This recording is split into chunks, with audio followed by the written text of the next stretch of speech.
Hey, welcome back. It is day 3. Welcome in. Do me a favor. Go ahead, tap the screen, share this live. Comment somebody's name who you know needs to hear this in the comments. Listen and put what you are feeling, what you are hearing from God in the comments as we go through today's message. All right. We are in day 3 of Finding Hagar. We're going to jump right into it. We began day 1 with Genesis 1 through 16, verses 1 through 6. Then we went to Genesis 16, verses 6 through 8. And today we're going to do Genesis chapter 16, verses 8 through 13. Come on, let's jump right into it, shall we? And the word of the Lord reads as thus. He said, Hagar, slave of Sarai, where have you come from and where are you going? She said, I am fleeing from the presence of my mistress Sarai. The angel of the Lord said to her, return to your mistress and submit to her. The angel of the Lord also said to her, I will make your descendants so numerous that they cannot be counted for multitude. The angel of the Lord said to her, you are now with child and shall bear a son. You shall name him Ishmael, for the Lord has heard your affliction. He shall be a wild ass of a man. His hand shall be against everyone, and everyone's hands against him, and he shall live at odds with all his kin. So she called the name of the Lord who spake to her, you are a God of seeing. For she said, truly, I have seen the one who looks after me. Everything in this series has been pointing to this pivotal moment. The wound of day 1 sent Hagar into the wilderness. The silence of day 2 revealed that nobody was coming. And now in the culminating moment of this story, we arrive at the question that changes everything. The angel of the Lord stands before Hagar in the wilderness beside the spring and asks her something that no one in this narrative have ever asked. He asked her about herself. He says, Hagar, servant of Sarai, where have you come from and where are you going?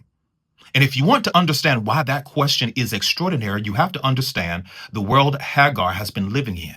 In that world, nobody asked her about her journey. Nobody asked her about her origins. Nobody asked her about her pain. Nobody asked about her future. And Hagar has been spoken about, arranged for, decided over, and handed off, but she had never been asked. The question itself is ministry.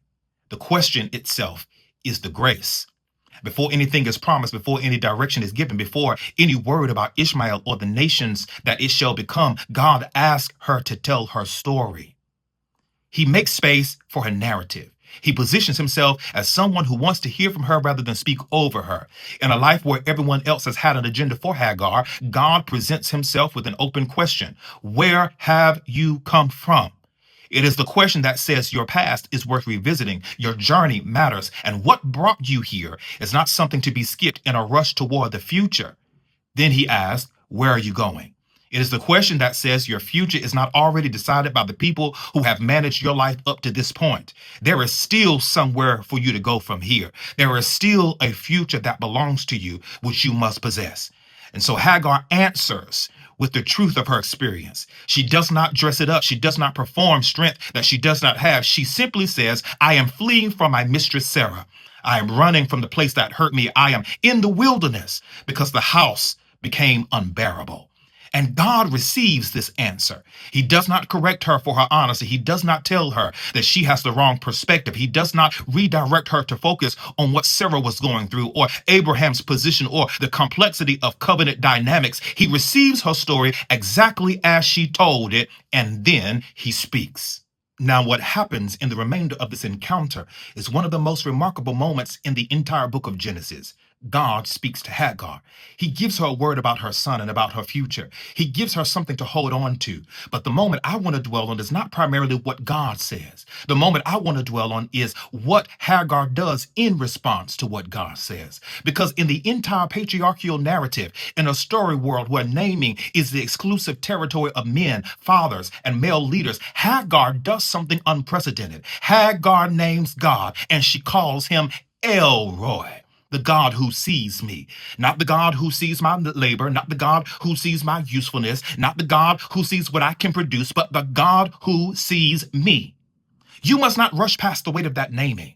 Hagar is a woman who has been defined by her function for the entirety of her existence in this narrative. She is Sarah's servant. She is Abraham's surrogate. She is the body through which someone else's promise is fulfilled. Every identity she has been given is in relation to someone else's story. Every name she has carried is a name that positions her in the service to someone else's agenda. But when she names God, she names him in relation to herself, not the God of Abraham, not the God of Sarah, not the God of the covenant house, the God who sees me. In naming God, Hagar claims a relationship that belongs to her. She positions herself not as an appendage to somebody else's story, but as a person who has had her own encounter with God.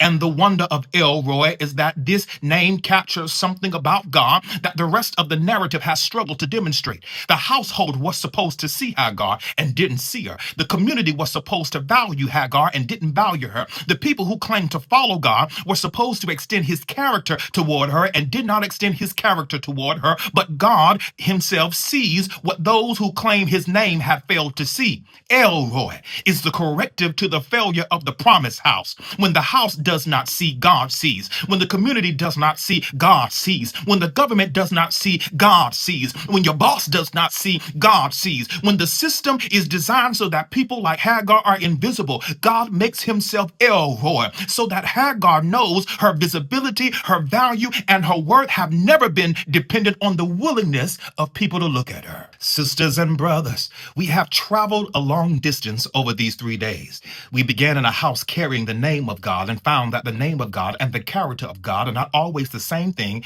in the places that carry it. We moved into the wilderness and discovered that no human being came after Hagar, and we sat with the uncomfortable truth rather than rushing past it. We now arrive at this moment where everything the series has been building towards finds its completion, not in a triumphant escape from the wilderness, not in a dramatic reversal of Hagar's circumstance, not in Abraham finally doing what he should have done, or Sarah finally offering the apology she should have given. The completion arrives in a single encounter between a woman in the wilderness and the God who refuses to let her story end in silence. Look at your neighbor and say, God is not going to let my story end in silence. The declaration Hagar speaks when she names God is the declaration that the church has always needed to hear. There are people in every single congregation who have walked through the same movements as Hagar has walked through. There are people who gave themselves to houses that did not protect them. There are people who fled into wildernesses they never planned to enter. There are people who waited for someone to come looking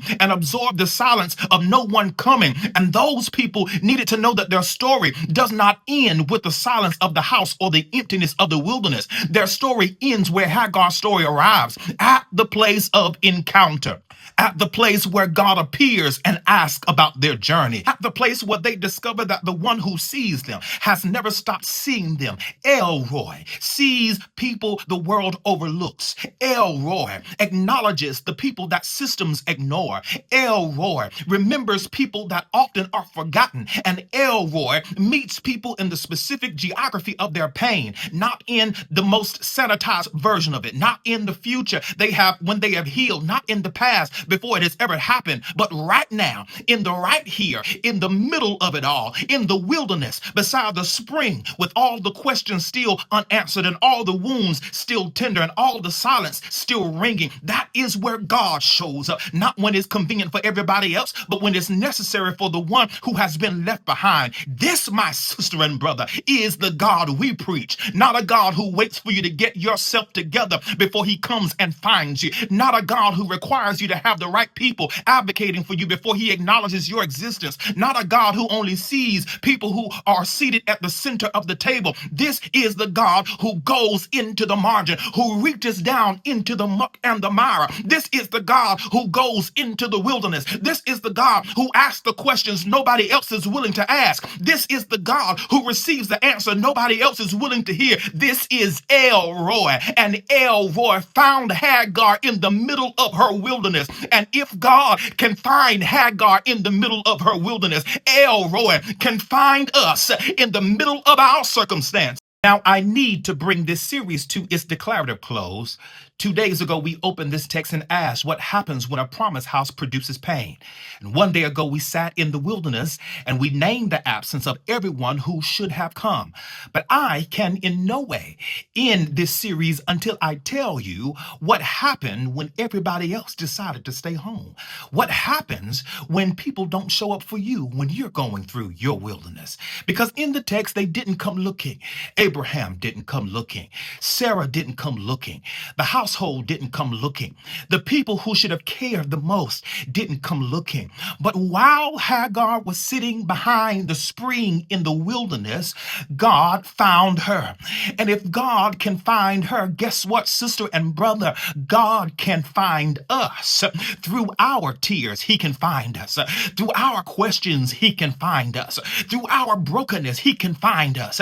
Through the silence of every person who should have come to your rescue and decided not to, sister and brother, he can find you. While the wounds of the house and the emptiness of the wilderness is still ringing and running rapid in your life, he can find you. And I can declare that I'm not sitting here today because I found him. I'm not sitting in this space because I was faithful enough or strong enough or consistent enough. I'm sitting right here in this space because in my wilderness, when nobody else cared to come, God found me. And I just want to let you know that you've been created for so much more. And if you believe that God can find you, I want you to type "I believe" in the comments and subscribe to my channel right now.